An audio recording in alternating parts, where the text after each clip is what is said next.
Hello and welcome again to my YouTube channel. Let's begin the next chapter of my full GST course. Chapter 8 Difference between composition and regular firm. जैसा कि मैंने बताया GST में firm को दो तरह से रजिस्टर्ड किया जा सकता है। पहली कंपोजिशन फर्म एंड दूसरी रेगुलर फर्म। अब इन दोनों फर्म में क्या फर्क होता है ये जानते हैं। तो बिना टाइम वेस्ट किए वीडियो को शुरू करते हैं।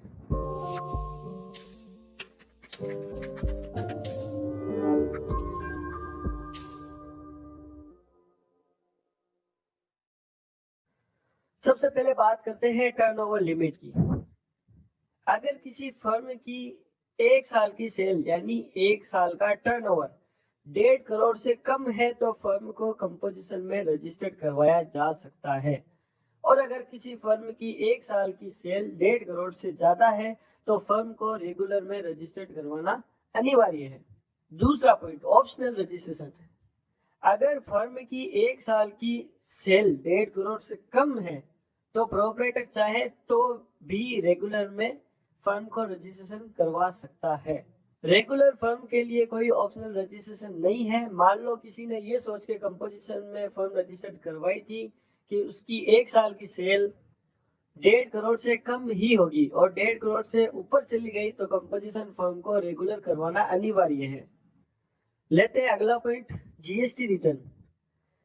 कंपोजिशन फर्म को क्वार्टरली रिटर्न यानी 3 महीने में केवल एक बार रिटर्न लगाना पड़ता है, जिसे CMP08 रिटर्न कहते हैं, और रेगुलर फर्म को हर महीने एक रिटर्न लगाना पड़ता है जिसे GSTR 3B रिटर्न कहते हैं। अगला पॉइंट देखते हैं। अगला पॉइंट हमारा एप्लीकेबल ऑफ टैक्स रेट।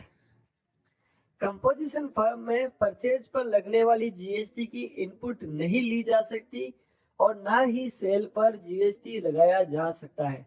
यानी परचेज में जो टैक्स हमने सरकार को पे कर दिया उसको कस्टमर से भी वापस नहीं लिया जा सकता। रेगुलर फर्म को इनपुट जीएसटी और आउटपुट जीएसटी का पूरा रिकॉर्ड रखना पड़ता है, यानी हर मंथ कितनी परचेज की और उस पर कितना टैक्स पे किया और हर महीने कितनी सेल की और उस पर कितना टैक्स कलेक्ट किया, ये सब रिकॉर्ड रखना पड़ता है। अब बात करते हैं अगले पॉइंट की, टैक्स लायबिलिटी। कंपोजिशन फर्म हर 3 महीने में जितना सेल करती है उसको रिटर्न के साथ सेल का 1% टैक्स पे करना पड़ता है। फॉर एग्जाम्पल 3 महीने में 2.5 लाख रुपए की सेल हुई तो 2.5 लाख रुपए का 1% यानी 2500 रुपए सरकार को पे करना पड़ता है। और रेगुलर फर्म में GSTR 3B रिटर्न के अकॉर्डिंग अगर टैक्स पेबल बनता है तो टैक्स पे करना है, नहीं तो नहीं करना। फॉर एग्जाम्पल एक महीने में 1000 रुपए की परचेज की जिस पर 500 रुपए टैक्स परचेज के साथ ही पे कर दिया, और उसी महीने 1200 रुपए की सेल की जिस पर 700 रुपए टैक्स कस्टमर से कलेक्ट किया, यहाँ हमारी टैक्स लायबिलिटी बनती है। बाकी का बैलेंस यानी 700 रुपए हमने टैक्स कलेक्ट किया और 500 रुपए हम ऑलरेडी पे कर चुके। 700 माइनस 500 जो 200 रुपए हमने कस्टमर से एक्स्ट्रा कलेक्ट किए हैं वो सरकार को पे करना है। और अगर ये मान लो हमारी सेल 1200 रुपए ना होकर के 800 रुपए ही हुई और कस्टमर से टैक्स हमने 300 रुपए ही कलेक्ट किया, तो अब भी 200 रुपए हमारे सरकार के पास एक्स्ट्रा डिपॉजिट रहेंगे। टैक्स पेड करने की जरूरत नहीं है। लेते हैं अगला point, example of entry. Composition firm में टेली में परचेज या सेल की एंट्री करने पर SGST एंड CGST या IGST नहीं लगाया जाता है। डायरेक्ट टैक्स इंक्लूडेड आइटम की वैल्यू डालकर एंट्री कर दी जाती है। फॉर एग्जाम्पल मैंने अगर कोई 1200 रुपए का मोबाइल खरीदा तो मैंने आपको बताया था कि उसमें 1000 रुपए मोबाइल की वैल्यू होती है, 200 रुपए जो है वो होता है टैक्स। तो कंपोजिशन फर्म को डायरेक्ट 1200 रुपए की एंट्री करनी पड़ती है, उसमें वो SGST एंड CGST नहीं लगा सकता। और रेगुलर फर्म में डेली में परचेज या सेल की एंट्री करने पर आइटम की टैक्सेबल वैल्यू अलग लिखी जाती है और उस पर लगने वाला टैक्स SGST एंड CGST या फिर IGST लगाया जाता है। लेते हैं अगला पॉइंट। अगला पॉइंट है हमारा name of invoices. Composition firm में जो बिल बनता है उसे बिल ऑफ सप्लाई कहते हैं और रेगुलर फर्म में जो बिल बनता है उसे टैक्स इनवॉइस कहा जाता है। अब लेते हैं इनका एडवांटेज। कंपोजिशन फर्म में बुक्स कीपिंग करना इजी है, यानी अकाउंट्स मेंटेन करना बहुत आसान है। और क्वार्टरली रिटर्न यानी 3 महीने में केवल एक ही रिटर्न लगाना पड़ता है। रेगुलर फर्म का एडवांटेज ये है कि रेगुलर फर्म में परचेज पर इनपुट टैक्स लिया जा सकता है और सेल पर दूसरी फर्म को टैक्स दिया जा सकता है।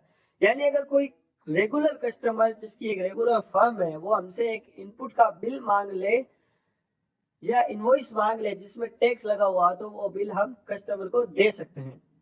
अब बात करते हैं डिसएडवांटेज की। कंपोजिशन फर्म में अगर कोई कस्टमर रेगुलर फर्म में रजिस्टर्ड है और वो कंपोजिशन फर्म वाले से इनपुट लेने के लिए विद टैक्स इनवॉइस मांग ले, तो कंपोजिशन फर्म वाला इनवॉइस नहीं दे सकता।